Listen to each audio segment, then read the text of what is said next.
Tallahassee's history. Joined now by Tiffany Baker. Good morning to you. Good morning. Tell us a little bit about this Blended Lives program. Well, Blended Lives has been in place for about 13 years. It's a partnership program with the John G. Riley Museum, now the Historic Capitol Museum, and Leon County Schools. All of Tallahassee, Leon County's fourth graders come to our two sites over 4 days. It is incredible to be able to provide them access to the site and to tell them about Civil War history and Tallahassee's multicultural history more generally. So it's very exciting. But this year you're doing something a little bit different, kind of opening it up to everyone in the community. Yes, it's such a valuable and important program, that's been in place for over a decade, that we've decided to really allow the community to participate as well by offering a Saturday event on November 15th. We'll be having a bus tour of historic African American history sites in town, and then it will be followed by lunch and learn with a speaker from the National Museum of African American History and Culture. What do you think that bus tour is going to do for some people maybe who have lived in Tallahassee their whole lives and they didn't know some of the history that you'll be able to show them? Well, it'll be really exciting because we're going to be able to provide them access to some sites that normally wouldn't be open on the weekends. For example, the Black Archives at FAMU. Ash Gallery will also be open in Frenchtown as well.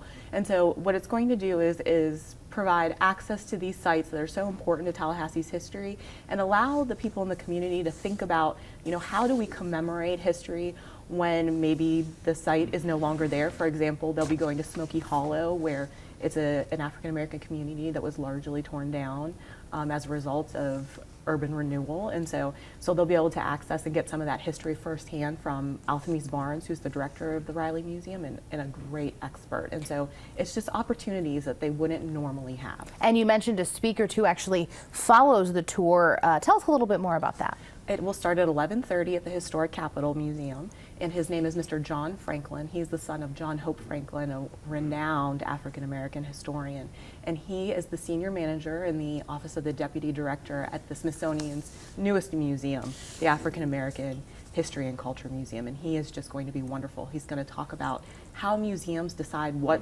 stories they're going to tell and how they collect objects. And that's particularly important when we're but telling a new national narrative that we haven't told in that scope before. And so he really thinks that Tallahassee is important, has been here several times, and so it will be great to hear from him and what role we can play. You see some of the details there on your screen. I got to imagine that a lot of these seats are going to go pretty quickly. Yes. Do you got to register online first? Is there a cost involved? Yes, you can register online or call either one of the museums. We're happy to help you register online. It's $15 for the bus tour, $10 if you're a member of either institution. For the lunch and learn, the program is actually free. You can bring your own lunch, but we'll have box lunches available, so you can pay in advance either $10 for the public or $5 if you're a member. Tiffany, thank you so much. Very exciting thing coming up on Saturday. Thank you so much. Certainly looking forward to it, and we'll of course put all that contact information for you online at WTXL.TV. Stay with us. The final check of your forecast coming up next.